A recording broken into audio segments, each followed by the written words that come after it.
Halo rekan-rekan investor, langsung aja ya. Hari ini saya super antusias karena kita bakal bedah tuntas sebuah materi yang lagi hangat-hangatnya di pasar modal. Kita bakal ngebedah cetak biru atau turnaround blueprint dari PT Geoprima Solusi Tbk alias saham GPSO.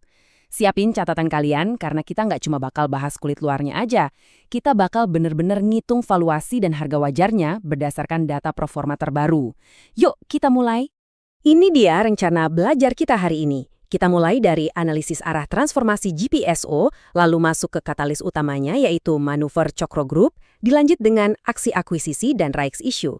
Terus yang paling penting, kita bedah fundamental dan valuasinya, sampai akhirnya kita timbang-timbang prospek jangka panjang melawan resiko eksekusinya.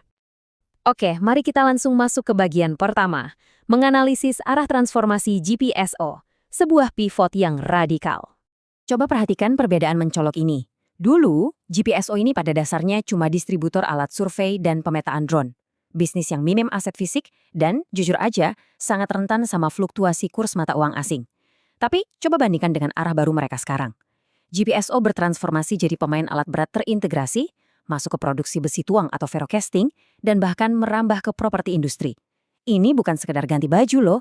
Ini benar-benar pergeseran radikal dari bisnis dagang biasa jadi entitas manufaktur raksasa padat modal yang ngincer rantai pasok pabrikan otomotif global. Nah, sebelum transformasi ini terjadi, yuk kita intip dulu posisi awal mereka. Kalian bisa lihat, ekuitas dasarnya itu sekitar 42,6 miliar rupiah, dengan total liabilitas di kisaran 48,8 miliar rupiah. Memang sih, di tahun 2024 mereka ini lagi berdarah-darah, rugi bersih sampai 5,82 miliar rupiah. Tapi, ada satu hal menarik di sini. Neraca keuangan mereka itu sebenarnya super bersih. Utangnya sangat minim. Justru, neraca yang bersih kayak gini nih yang bikin GPSO jadi target pengambilan alihan yang sangat seksi di mata investor kakap. Bagian kedua, katalis utama, masuknya Cokro Group. Kalau kita perhatikan catatan pendapatan awal dari kuartal pertama tahun 2026 ini, kelihatan banget ada garis start yang cukup berat buat manajemen baru. Penurunan pendapatan dari bisnis lama mereka tuh jadi bukti nyata kenapa intervensi masif dari PT PIMSF Pulau Gadung yang notabene adalah kendaraan investasinya Cokro Group itu sangat mendesak buat nyelamatin fundamental saham ini. Kasarnya bisnis lama mereka tuh udah nggak bisa diandalin lagi teman-teman. Dan disinilah hal yang bikin merinding. Coba dengerin apa kata Direktur Utama yang baru, Bapak Dionysius Cokro. Beliau bilang, visi mereka adalah menciptakan ekosistem solusi mekanikal satu atap. Sebagai mentor kalian, saya mau kalian catat ini baik-baik. Cokro Group ini bukan pemain baru. Mereka udah punya warisan industri 57 tahun di Indonesia.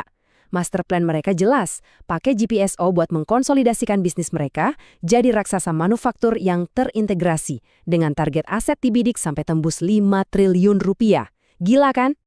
Kita lanjut ke bagian ketiga, manuver akuisisi dan rights issue. Nah, hal yang paling menarik dari slide ini adalah gimana caranya mereka ngejar target 5 triliun tadi. Gak cuma modal omong doang. Langkah pertama, GPSO ngakuisisi aset pabrik dari PT Jakarta Indah Casting atau JIC senilai 78,5 miliar rupiah. Langkah kedua, dan ini strategi jeniusnya, mereka lakuin yang namanya sell and leaseback. Jadi, pabrik tadi disewain lagi ke JIC senilai 9,3 miliar rupiah per tahun. Efeknya apa? GPSO dapat pendapatan berulang secara instan tanpa harus pusing ngurusin operasional pabrik sejak hari pertama. Terus, langkah ketiganya, mereka bakal gelar rights issue sebesar 10% buat mendanai manuver brilian ini. Coba deh kalian pelototin angka ini sebentar. 34,77%. Anggap aja sekarang saya lagi ngelingkarin angka ini pakai spidol merah di papan tulis buat kalian. Ini tuh proyeksi internal rate of return atau IRR dari transformasi GPSO menurut studi kelayakan independen. Angka ini luar biasa tinggi loh, jauh di atas tingkat diskonto wajar yang biasanya cuma di kisaran 14%. Secara matematis, proyek industrialisasi ini benar-benar sangat menguntungkan buat para pemegang saham. Tapi eksekusi kan butuh waktu ya. Mari kita lihat lini masanya. Dari rugi 5,82 miliar di 2024, tiba-tiba Cokro Group masuk di akhir 2025. Terus, Juni 2026, mereka gelar RUPSLB buat setujuin pembelian aset GIC. Dan target agresifnya, Desember 2026, rights issue kelar dan mereka langsung cetak laba bersih. Bayangin, kecepatan manajemen baru dalam mengeksekusi transisi ke industri berat ini benar-benar agresif. Sekarang kita masuk ke bagian 4, bedah fundamental dan valuasi GPSO.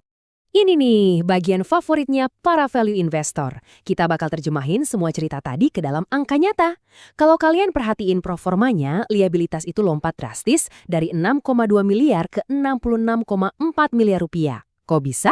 Karena GPSO ngambil pinjaman dari China Construction Bank sebesar 50 miliar rupiah. Tapi tenang aja, sebagai investor kita ngelihat ini sebagai leverage yang sangat bertanggung jawab. Mereka pakai utang dengan biaya terukur untuk beli aset produktif, yang pada akhirnya bikin ekuitas mereka ikut melonjak tajam ke 71,1 miliar rupiah. Dan dampaknya, lompatan total aset proforma ini mencapai 181%. Dari yang tadinya 48,8 miliar, melejit jadi 137,5 miliar rupiah.